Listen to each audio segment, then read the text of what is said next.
دیکھو مدینے کی گلی ہے، بازار مدینے کا ہے، اور یہودیوں کی مارکیٹ بنی ہے، سونے کی دکانیں ہیں۔ ایک مصطفیٰ کا کلمہ پڑھنے والی بیٹی ایک یہودی کی دکان پہ سونا خریدنے کے لیے آئی، جیسی آئی نا، توجہ ہے آپ لوگوں کی، ذرا بول دے سبحان اللہ، سونا خریدنے کے لیے آئی، یہودی کی دکان میں چڑھی، توجہ کرنا، یہودی کی دکان میں چڑھی اور سونا خریدنے لگی۔ یہودی نے اس کا چہرہ دیکھا، آنکھیں دیکھا، سوچنے لگا بڑی حسین ہے، اس نے اس بچی کو دیکھا، اس پہ عاشق ہو گیا، کہنے لگی، بچی نے کہا یہ سونا کتنے کا ہے، یہ زیور کتنے کا ہے؟ جیسی بچی نے اتنا کہا، اس نے کہا لو جی تم فری لے کر کے چلی جاؤ، لیکن بس میری ذرا سی خواہش پوری کر دو۔ بچی نے اتنا سنا، کہا کہنا کیا چاہتے ہو؟ کہا میرا دل بہلا دو اور جتنا چاہو سونا لے کر کے چلی جاؤ۔ بچی مصطفیٰ کا کلمہ پڑھنے والی تھی، اور قوم کی بیٹیوں ذرا سے ٹکے ٹکے پہ آ کر کے، چند رتیوں کے لالچ میں آ کر کے عزتوں کا سودا کر دیتی ہو۔ تمہاری عزت کو اتنی سستی بھی نہیں ہے جو چند ٹکوں کے سونے پہ بیچ دی جائے،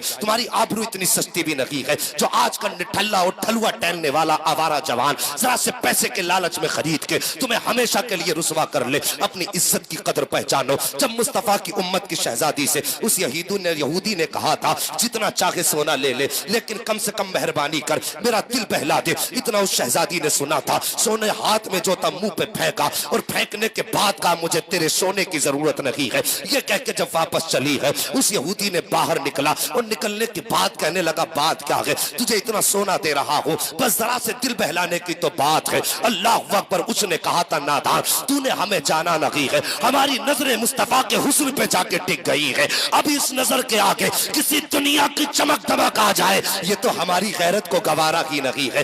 اللہ اکبر کا سونا تو لے، اپنی جائیداد سنبھال، یہ کہہ کے چلی ہے۔ یہودی آگے بڑا، ہاتھ پکڑا، زبردستی اس کو اپنی دکان کے اندر کھینچنے لگا۔ جیسی آواز اس نے دیکھی ہے، جیسی اس نے کھینچا ہے، بچی تنہا تھی، یہودیوں کا بازار تھا، اس نے آواز دے کے کہا تھا ہے کوئی جو اسلام کی شہزادی کی آبرو بچائے؟ اتنا سننا تھا، بازار یہودیوں کا ہے، خریدار یہودی ہے، اتنے خریداروں میں ایک ایسا مسلمان تھا جو گھر کی ضرورت کے لیے سامان لینے گیا تھا، مصطفیٰ کا امتی تھا۔ کانوں میں آواز ٹکرائی، ہے کوئی نبی کا امتی جو میری آبرو بچائے؟ اس نے تھیلا وہیں پھینکا اور ادھر دوڑا جدھر سے آواز آ رہی تھی۔ جب جا کے دیکھا تو کیا دیکھتا ہے، یہودی نے شہزادی کا ہاتھ پکڑے ہوئے ہے اور زبردستی دکان کی طرف کھینچ رہا تھا۔ جوان کی غیرت کو جلال آیا، آگے بڑھا، تماچا لگایا، ہاتھ چھٹایا بچی کا جوان کے ہاتھ سے، اور اس کے بعد بیٹی کو اپنے پیچھے کیا ہے، اور اس کے بعد تلوار نکالی ہے۔ جیسی اس جوان نے تلوار نکالی، ادھر یہودیوں کا بازار تھا،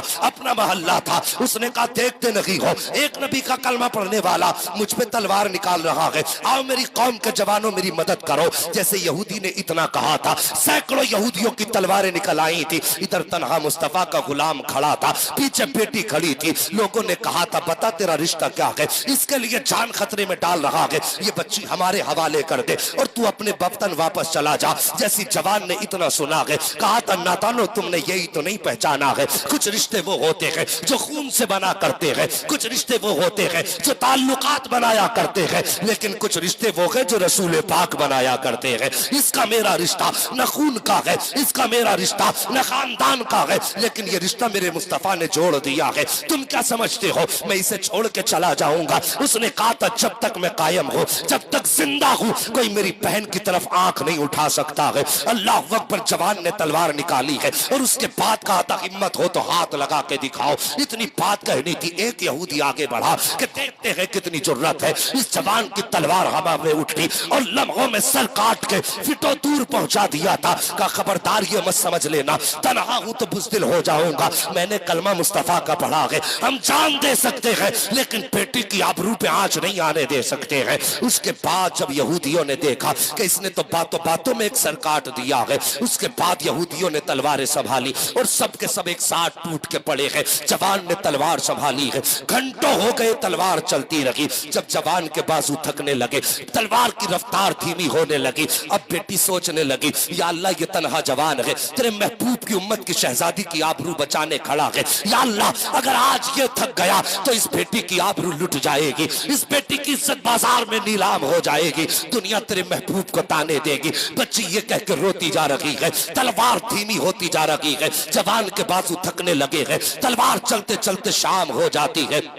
جب شام ہوئی ہے بچی نے دیکھا کہ تلوار اب تھم جائے گی، کوئی راستہ نظر نہ آیا، اس بچی نے اسی تپتی ہوئی ریت پہ سجدہ کیا ہے اور رو کے کہتی ہے یا اللہ آج تجھ کو تیرے محبوب کی فاطمہ کا واسطہ ہے، میرے پروردگار آج میری عزت کی حفاظت فرما لے۔ اتنا رو کے بچی نے سجدے میں سر رکھ کے کہا تھا اللہ اکبر، کہتی ہے اغثنی یا رسول اللہ، آقا میری مدد فرمائیے۔ کسی نے کہا تھا واللہ وہ سن لیں گے، فریاد کو پہنچیں گے، اتنا بھی تو ہو کوئی جو آہ کرے دل سے۔ بچی نے کہا تھا یا رسول اللہ ہماری مدد کیجئے، ابھی رو کے وہ کہہ رہی تھی یا اللہ آبرو لٹنے والی ہے، جوان تھک چکا ہے مدد فرما، ابھی یہ بات کہہ ہی رہی تھی کہ اتنے میں دور سے نعرے تکبیر کی صدا بلند ہو جاتی ہے۔ جیسی صدا بلند ہوئی ہے بچی نے سجدے سے سر اٹھایا تو کیا دیکھتی ہے آگے آگے مصطفیٰ آ رہے ہیں، پیچھے پیچھے ابو بکر آ رہے ہیں، ان کے پیچھے عثمان آ رہے ہیں، ان کے پیچھے علی آ رہے ہیں، ان کے پیچھے جانثار آ رہے ہیں۔